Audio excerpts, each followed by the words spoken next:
இன்றைக்கு நாம் தியானிக்க இருக்கிற வசனம் என்னாகமம் 23ஆம் அதிகாரம் 23வது வசனம்.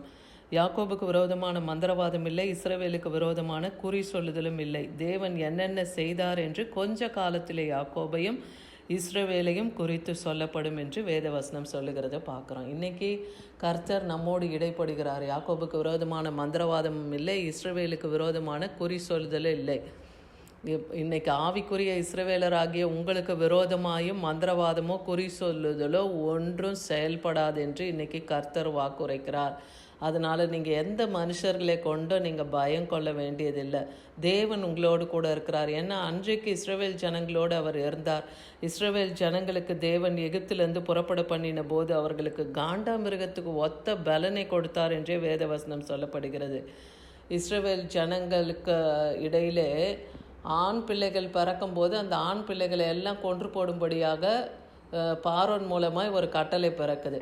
அந்த நேரத்தில் எகிப்தியர்களுடைய மருத்துவச்சிகள் அந்த எபிரேய ஸ்திரீகளுக்கு பிள்ளை பேர் பண்ண போகும் முன்பாகவே அந்த பெண்கள் பிரசவித்து விடுவாங்களாம். அப்போது தேவன் அவர்களுக்கு காண்டாமிருகத்துக்கு ஒத்த பலனை கொடுத்திருந்தார்.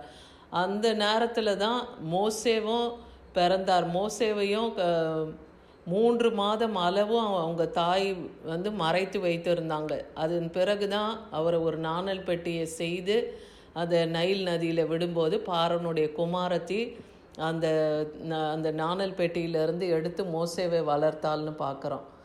அப்போது இன்றைக்கும் தேவன் நமக்கும் அந்த காண்டாமிருகத்துக்கு ஒத்த பலனை கொடுத்துருக்கிறார். நீங்கள் அதை விசுவாசிங்க. கர்த்தர் நம்மோடு கூட இருக்கிறார்.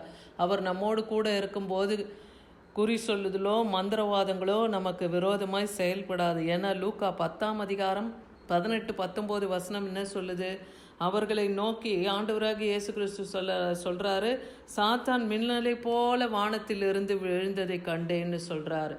70 பேரை சுவிசேஷத்துக்காக அறிவிக்கும்படியாக 2 பேராய் புறப்பட்டு போகும்படியாக ஆண்டவராகிய இயேசு கிறிஸ்து கட்டளையிடும்போது அவங்க போய் ஒவ்வொரு கிராமத்தில் சுவிசேஷத்தை அறிவிக்கும் போது பிசாசுகள் வானத்தில் மின்னலை போல விழுந்ததை ஆண்டவராகிய இயேசு கிறிஸ்து கண்டேன்னு சொல்கிறார். அதே போல் சுவிசேஷம் அறிவிக்கிறவங்களுக்கும் கர்த்தருடைய ஊழியத்தை செய்கிறவர்களுக்கும் இன்னைக்கு கர்த்தருடைய பிள்ளைகளாகிய உங்களுக்கும் தேவன் ஒரு வாக்குரைக்கிறார். என்ன? இதோ சர்ப்பங்களையும் தேள்களையும் மிதிக்கும், சத்துருடைய சகல வல்லமையும் மேற்கொள்ளவும் நான் உங்களுக்கு அதிகாரம் கொடுக்கிறேன், ஒன்றும் உங்களை சேதப்படுத்துவதில்லைன்னு சொல்கிறார். அப்போ கர்த்தர் உங்களுக்கு அதிகாரத்தை கொடுத்துருக்கிறார். அவருடைய வார்த்தையின் வல்லமையை கொண்டு இயேசு கிறிஸ்துவின் நாமத்தினாலும் ஆட்டுக்குட்டியானவர் ரத்தத்தினாலும் சாட்சியின் வசனத்தினாலும் அவனை மேற்கொள்ளுங்க, அவனை ஜெயிங்க. அவனை உங்கள் காலுக்கு கீழாக கர்த்தர் ஒப்பு கொடுக்கும் போது அவன் தலையை நீங்கள் நசுக்கி போடுங்க. அப்போ உங்களுக்கு விரோதமாய் உருவாக்கப்படும் எந்த ஆயுதமும் கர்த்தர் வாய்க்காதை போகும்படியாய் செய்வார். யோசுவா 13ஆம் அதிகாரம் 22வது வசனத்தில் பார்க்குறோம். இஸ்ரவேல் ஜனங்களுக்கு விரோதமாய் குறி சொல்ல புறப்பட்ட அந்த பீலேயாமை என்ன பண்ணுறாங்க? அந்த பேயோரின் குமாரனாகிய அவனை குறி சொல்லுகிறவனை பட்டயத்தினாலே வெட்டி போட்டார்கள். அப்போ கர்த்தருக்கு விரோதமாக இன்றைக்கும் குறி சொல்லுதலோ மாந்திரிகமோ ஒன்றும் செயல்படாது என்பதை விசுவாசிங்க. ஏன்னா உங்களை வெட்கப்படுத்த உங்களை நிந்தைக்குள்ளாக வைக்க நினைக்கிறவர்களுக்கு கர்த்தர் வெட்கத்தை உடுத்துவார். அதை நீங்கள் விசுவாசிங்க. ரோமர் 16ஆம் அதிகாரம் 20ஆம் வசனத்தில் ஆண்டவராகிய இயேசு கிறிஸ்து சொல்கிறார், சமாதானத்தின் தேவன் சீக்கிரமாய் சாத்தானை உங்கள் கால்களின் கீழே நசுக்கி போடுவார். நம்முடைய கர்த்தராகிய இயேசு கிறிஸ்துவுடைய கிருபை உங்களோடு கூட இருப்பதாகன்னு வேதவசனம் சொல்லுகிறத பார்க்குறோம். தேவன் சீக்கிரமாய் சாத்தானை உங்கள் கால்களுக்கு உங்களுக்கு விரோதமாய் செயல்பட்ட அத்தகைய மனுஷிக வல்லமைகள், சத்ருவின் கிரியைகள், அது எல்லாவற்றையும் உங்கள் கால்களுக்கு ஒப்பு கொடுப்பார். அவர் ஒப்பு கொடுக்கும் போது அதை மிதித்து நசுக்கி போடுங்க. அப்போ அதனுடைய கிரியைகள் எல்லாம் முற்றிலும் அழிக்கப்படும். என்னாகமம் 24:1 பார்க்குறோம், இஸ்ரவேலை ஆசிர்வதிப்பதே கர்த்தருக்கு பிரியம். அது பிலேயாம் கண்டபோது அவன் முந்தி செய்தது போல நிமித்தம் பார்க்க போகாமல் வனாந்தரத்துக்கு நேராக தன் முகத்தை அவன் திருப்பினான்னு பார்க்குறோம்.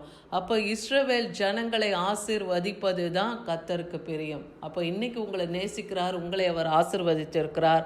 அதனால் உங்களுக்கு விரோதமாய் வருகிற எல்லா குறி சொல்லுதலையும் மாந்திரிக கிரியைகளையும் கர்த்தர் இன்னைக்கு எடுத்து போடுவார். அன்னைக்கு பீலேயாமுக்கு என்ன முடிவு ஏற்பட்டது? அவனை பட்டயத்தினாலே வெட்டி போட்டார்கள் இஸ்ரவேல் ஜனங்க. இன்னைக்கு உங்களுக்கு விரோதமாய் வருகிறவர்களுக்கு நேராக கர்த்தருடைய இருபுறமும் கருக்குள்ள பட்டயமாகிய ஜீவ வசனம் கடந்து போய் அவர்களை நிக்கிரகம் பண்ணும். விசுவாசிங்க. அப்போஸ்தலர் 10:38 பார்க்குறோம். நசரேயனாகிய இயேசு கிறிஸ்து தேவனுடைய பரிசுத்த ஆவியின் வல்லமையினாலே அபிஷேகம் பண்ணப்பட்டார். தேவன் அவரோடு கூட இருந்தபடியினாலே அவர் நன்மை செய்கிறவராயும் பிசாசின் வல்லமையில் அகப்பட்ட யாவரையும் குணமாக்குறவராயும் சுற்றித்து இருந்தார்னு பார்க்குறோம். இன்னைக்கு அபிஷேகம் பண்ணப்பட்ட உங்களுக்கும் கர்த்தர் வாக்குரைக்கிறார். நீங்களும் நன்மை செய்கிறவர்களாய் பிசாசின் வல்லமையில் பிடிப்பட்டவங்களை விடுதலையாக்குகிறவர்களாக மாறுங்க. மற்றவங்களுக்காக நீங்கள் ஜெபம் பண்ணுங்க. அப்போ கர்த்தர் உங்களுடைய நுகங்களை முறிப்பார். அவன் நுகம் உங்கள் கழுத்திலிருந்தும் அவன் கட்டுகளை கர்த்தர் அறுப்பார். மற்றவர்களுடைய நுகத்தை நீங்கள் சுமந்து கொண்டிருக்கீங்களா? மற்றவர்கள் காரியத்தை நீங்கள் பயங்கரமாக நீங்கள் அதை சுமந்து கஷ்டப்பட்டு கொண்டு இருக்கீங்களா? இன்றைக்கி அதெல்லாம் கர்த்தர் முறித்து போடுவார். ஏன்னா ஆவியில் நீங்கள் ஜெபம் பண்ணும்போது கர்த்தர் அந்த கட்டுகளை உங்களுக்கு முறிப்பார். மத்தேயு 16:18 பார்க்குறோம். நான் உனக்கு சொல்லுகிறேன், நீ பேதுருவாய் இருக்கிறாய், இந்த கல்லின் மேல் என் சபையை கட்டுவேன், பாதாளத்தின் வாசல்கள் அதை மேற்கொள்ளுவதில்லைன்னே சொல்கிறார். பேதுருவை பார்த்து ஆண்டவராகிய இயேசு கிறிஸ்து பேதுருவின் இடத்துல தன்னுடைய சபையை தேவன் ஒப்புவிக்கிறார், தன்னுடைய ஆடுகளை ஒப்புவிக்கிறார். தன் ஜனங்களாகிய இஸ்ரவேல் மந்தையை காக்கும்படியாக பேதுருவை தேவன் தெரிந்து கொண்டு அவரிடத்துல ஒப்பு கொடுக்கிறார். இந்த கல்லின் மேல் என் சபையை கட்டுகிறேன். பேதுரு என்பதற்கு பேர் கேபாஸ் என்றால் பாறை என்று அர்த்தம்.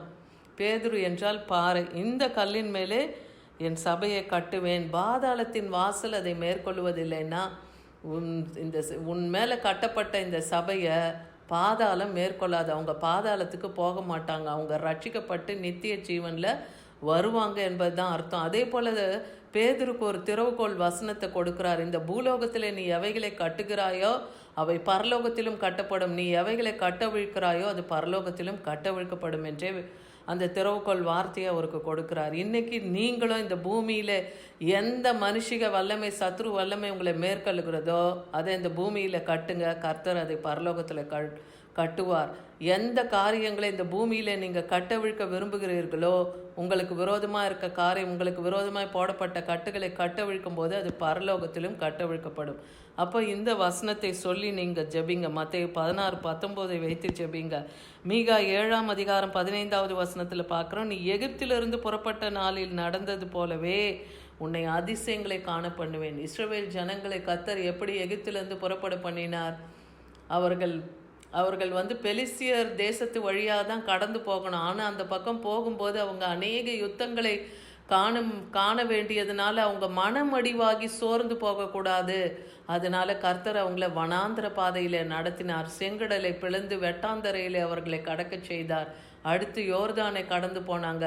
யோர்தானின் தண்ணீரை குவியலாகி அதையும் வெட்டாந்தரையாக்கி நடக்க செய்தார். பிறகு எரிகோ கோட்டையை துதியினாலே விழச் செய்து கானானை சுதந்திரிக்க பண்ணினார். கானானிலே 31 ராஜாக்களையும் 7 விதமான ஜாதிகளையும் மேற்கொள்ள கர்த்தர் அவர்களோடு கூட முன்னின்று அந்த யுத்தத்திலே ஜெயத்தை கட்டளையிட்டார் இல்லையா? இன்னைக்கு உங்களோடு கூடவும் எல்லா சத்ருவின் கிரியைகளையும் மேற்கொள்ள உங்களுக்கும் ஜெயத்தை தர தேவன் விரும்புகிறார். கர்த்தரை நோக்கி கூப்பிடுங்க. அவர் நாமத்தினாலே ஜெபித்து ஜெயம் எடுங்க. ஆட்டுக்குட்டியானவர் ரத்தத்தினாலும் சாட்சியின் வசனத்தினாலும் உங்களுக்கு ஜெயம் உண்டு. அதை நீங்கள் விசுவாசிங்க. சங்கீதம் 126:1-2 பார்க்குறோம். சீயோனுடைய சிறையிருப்பை கர்த்தர் திருப்பும் போது அவங்களுக்கு எப்படி இருந்தது? சொப்பனம் காண்கிறது போல இருந்தது. அதை போல் உங்களுடைய சிறையிருப்பை கர்த்தர் ஒரு நாளில் திடீரென்று திருப்பும் போது உங்களுக்கு ஒரு சொப்பனம் கண்டது போல் நீங்கள் பட்ட பாடுகள் எல்லாம் ஒரு சொப்பனம் போல் மறைந்து போக செய்வார். அதனால் இந்த நாளில் நீங்கள் சோதனைக்கு உட்பட்டு பாடுகளை அனுபவிக்கிறீங்களா? கர்த்தருக்கு நன்றி சொல்லுங்கள். அதன் மூலமாக நீங்கள் கர்த்தருடைய பிரமாணங்களை கற்றுக்கொள்கிறீங்க. எப்படி தேவனை தேடணும், எப்படி ஜெபித்து ஜெயம் எடுக்கணுன்ற பிரமாணம் எதற்கெல்லாம் தேவன் கீழ்ப்படிய சொல்லுகிறார். அவர் சத்தத்துக்கு செவி கொடுத்து நீங்கள் கீழ்ப்படிந்து நடக்கும் போதெல்லாம் கர்த்தர் உங்களோடு கூட இருந்து அதை ஜெயிக்க செய்வார். யுத்தத்தை மேற்கொள்ள உங்களுக்கு பலனை தருவார். அதுக்கு அந்த சொப்பனம் கண்டவங்களை போல இருந்ததுக்கு அப்புறம் உங்கள் வாய் நகைப்பினாலும் நாவு ஆனந்த சத்தத்தினாலும் நிறைந்திருக்கும்னே சொல்கிறார். அப்பொழுது கர்த்தர் பெரிய காரியங்களை காண செய்தார் என்று புறஜாதிகள் சொல்லுவாங்க. உங்களோடு கூட கர்த்தர் இருக்கிறார் என்பதை புறஜாதிகள் சொல்லுவார்கள். இப்போ உங்களோடு கூடவும் கர்த்தர் இருக்கிறார் என்று தேவன் ஜெயத்தை கொடுத்து உங்களுக்கும் களிப்பையும் மகிழ்ச்சியும் ஆனந்த களிப்பை உங்களுக்கு தரும்போது கர்த்தர் இவங்களோடு கூட இருந்து இந்த யுத்தத்தில் ஜெயத்தை கொடுத்தார்னு மற்றவங்க சொல்லும்படியாக வைப்பார். ஆதியாகமம் 3ஆம் அதிகாரம் 15வது வசனம் பார்க்குறோம். உனக்கும் ஸ்திரீக்கும் உன் வித்துக்கும் அவன் வித்துக்கும் பகை உண்டாக்குவேன், அவர் உன் தலையை நசுக்குவார், நீ அவர் குதிங்காலை நசுக்குவார் என்று இந்த வார்த்தை சொல்லுகிறத பார்க்குறோம். இது ஒரு பலமான ஒரு வசனம். இங்கே ஸ்திரீயின் வித்து யார்? ஆண்டவராகிய இயேசு கிறிஸ்து. பிசாசின் வித்து சாத்தான். அப்போ அந்த பிசாசின் தலையை கர்த்தர் நசுக்குகிறார். அவரை சிலுவையில் அறையும் போது அவருடைய குதிங்காலை அவன் ஆணியினாலே அடிக்கப்படும் போது அந்த குதிங்காலை அவன் நசுக்குகிறத பார்க்குறோம்.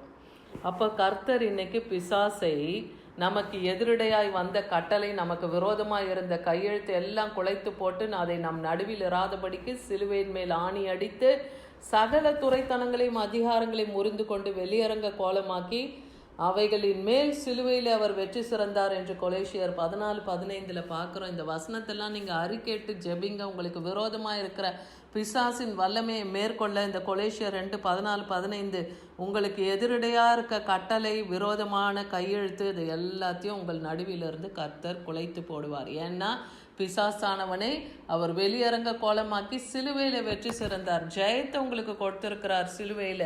அதனால் அவர் சிலுவையில் நீங்கள் ஜெயம் எடுத்திருக்கீங்க. விசுவாசிங்க. ஆட்டுக்குட்டியானவர் ரத்தம், சாட்சியின் வசனம், இயேசு கிறிஸ்துவின் நாமத்தில் இன்றைக்கும் நீங்கள் ஜெயம் எடுக்கும்போது யாக்கோபுக்கு விரோதமான மந்திரவாதமும் இல்லை, இஸ்ரவேலுக்கு விரோதமான குறி சொல்லுதலும் இல்லை என்று விசுவாசிங்க. ஆமேன்.